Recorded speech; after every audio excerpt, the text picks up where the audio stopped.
વિદ્યાર્થી મિત્રો સ્વાધ્યાય 12.2 અને દાખલા નંબર 2 દાખલા નંબર 1 આપણે જોયો હવે દાખલા નંબર 2 દાખલા નંબર 2 ની આપણે રકમ વાંચીએ એન્જિનિયરિંગના વિદ્યાર્થીએ રસેલને નળાકારના બંને છેડે પાતળી એલ્યુમિનિયમની શીટમાંથી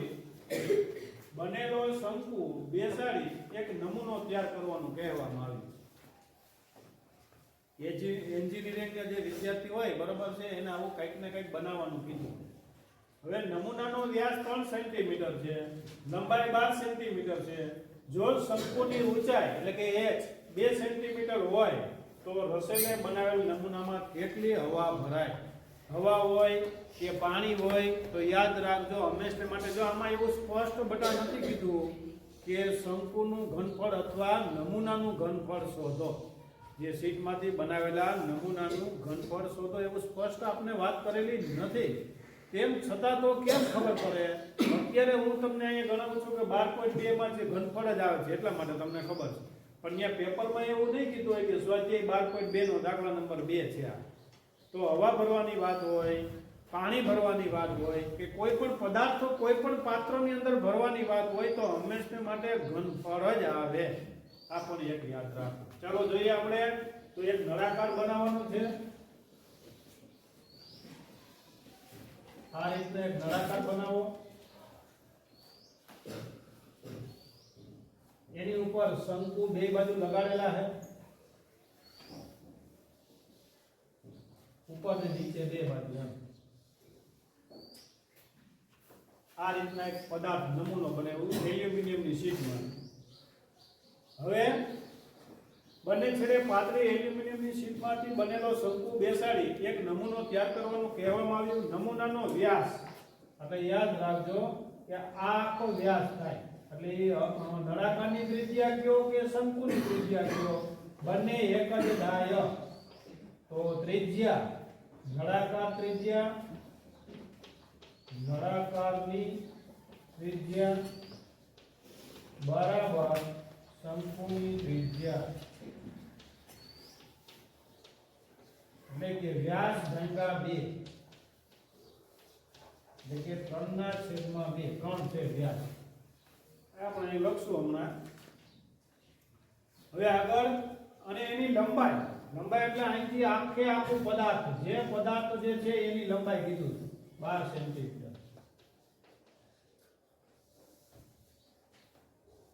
આખું 12 સેન્ટીમીટર કીધું આખો પદાર્થ જે છે એ અને શંકુની ઊંચાઈ 2 સેન્ટીમીટર તો શંકુ એટલે આ ઊંચાઈ કહેવાય આ તિર્યક ઊંચાઈ કહેવાય આ ઊંચાઈ એટલે કે h શંકુની ઊંચાઈ એટલે કે h બરાબર 2 સેન્ટીમીટર તો આ બાજુ પણ 2 સેન્ટીમીટર થશે યાદ રાખજો આ તો સમાન જ હોય આ તો આ પણ શંકુની ઊંચાઈ બરાબર 2 સેન્ટીમીટર એટલે કે h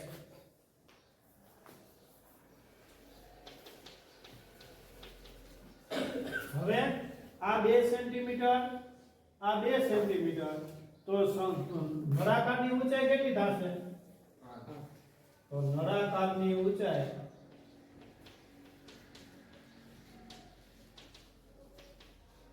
કુલ ઊંચાઈ 12 માંથી 2 * 2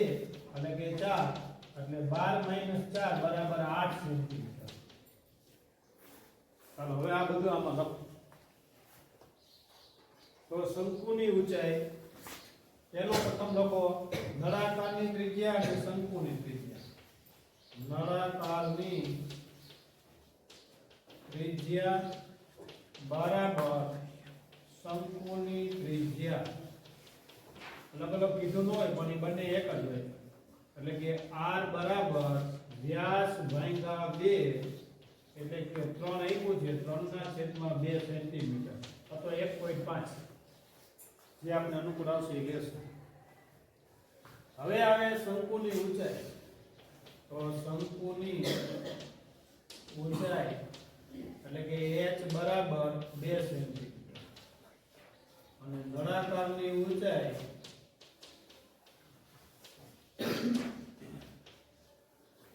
આ જે h થાય તો x સ્મોલ રાખવાનું, એક આપણે કેપિટલ રાખીએ એટલે જેથી કરીને ભેગું ન થાય. જે કેપિટલ છે એ નળાકારની ઊંચાઈ છે એટલે એ આવશે આપણે કુલ ઊંચાઈ માઈનસ 2 ગુણ્યા શંકુની ઊંચાઈ. બે શંકુ છે એટલે 2 ગુણ્યા શંકુની ઊંચાઈ. તો કુલ ઊંચાઈ 12 સેન્ટીમીટર છે અને 2 ગુણ્યા શંકુની ઊંચાઈ 2 એટલે 12 માઈનસ 2 2 4 એટલે કે 8 સેન્ટીમીટર. નળાકારની ઊંચાઈ આવશે 8 સેન્ટીમીટર. શંકુની ઊંચાઈ 2 સેન્ટીમીટર. શંકુની ત્રિજ્યા 3 છે. બસ હવે બનેલા નમૂનાનું ઘનફળ બરાબર બનેલા નમૂનાનું ઘનફળ બરાબર શંકુનું ઘનફળ નહીં પણ નળાકારનું ઘનફળ નળાકારનું ઘનફળ સંયુક્ત જ લઈ ગયો અને પ્લસ 2 શંકુનું ઘનફળ 2 ગુણ્યા શંકુનું ઘનફળ. તો નળાકારના ઘનફળનું સૂત્ર નળાકારનું ઘનફળ પાઈ r વર્ગ h. નળાકારનું ઘનફળ પાઈ r વર્ગ h અને 2 ગુણ્યા શંકુનું ઘનફળ 1/3 પાઈ r વર્ગ h. હવે જોજો નળાકાર માટે તમે કેપિટલ h લીધો છે કારણ કે h સમાન નથી બંને માટે. r સમાન છે બંને પણ h સમાન નથી એટલે એટલા માટે નળાકાર માટે મેં કેપિટલ h લીધો છે અને અહીંયા સ્મોલ h. હવે તો પાઈ r નો વર્ગ h અને 2 ગુણ્યા 1 એટલે 2/3 પાઈ r વર્ગ h. હલો કોમન જેટલું નીકળે એટલું પહેલા લઈ લો. પાઈ નીકળે અને r નો વર્ગ નીકળે. અહીંયા જોજો આ પાઈ r નો વર્ગ છે, અહીં પાઈ r વર્ગ છે, ઘન નથી ને અહીંયા. ચલો કોમન લઈ લ્યો બંને. તો શંકુનું ઘનફળ બરાબર બનેલા નમૂનાનું ઘનફળ બરાબર બનેલા નમૂનાનું ઘનફળ બરાબર કોમન લઉં છું પાઈ r નો વર્ગ. ચલો હવે હું વધ્યું h વત્તા હું વધશે 2/3 h 2/3 h. પાઈ ની કિંમત આપણે કાઈ નથી કીધું તો 22/7 અહીંયા 2/3 3/2 આ 3/2 ગુણ્યા 3/2 અને h એટલે 8 પ્લસ 2/3 અને ગુણ્યા h ખાલી h. શંકુ આગળ આવી ગયું 2 એટલે ખાલી h 2 છે. ઊંચાઈ તો શંકુની 2 છે એટલે ગુણ્યા 2 4 નહીં શોધો કારણ કે 2 તો આપણે કોમન લેવાય છે. ચાલો હવે 11 જેટલું ટૂંકું થાય એટલું કરો. આ બાજુ આવતા રહ્યો બનેલા નમૂનાનું ઘનફળ બરાબર બનેલા નમૂનાનું ઘનફળ ટૂંકમાં બતાવીએ આપણે જોઈએ તો 11 × 22 11 તેરી 33 અને 33 તેરી 99 11 તેરી 33 33 તેરી 99 અને 7 દુ ને 14 તો 99/14. ફરી એ સાદરૂપ આપી દઉં. અહીંયા 11 દુ 22 11 તેરી 33 33 ગુણ્યા 3 એટલે 99 અને 7 ગુણ્યા 2 એટલે 14. કૌંસની અંદર રાખો 8 પ્લસ 2 2 4 વત્તા 3 4/3. અહીં કાઢી નાખીએ એક કરો ચોકડી ગુણાકાર અહીંયા અંદર હતી તો 99/14 8 તેરી 24 4 એકુ 4 3 એકુ 3 તો 99/14 ગુણ્યા 24 ને 4 28 અને છેદની અંદર 3 14 દુ ને 28 અને 33 તેરી 99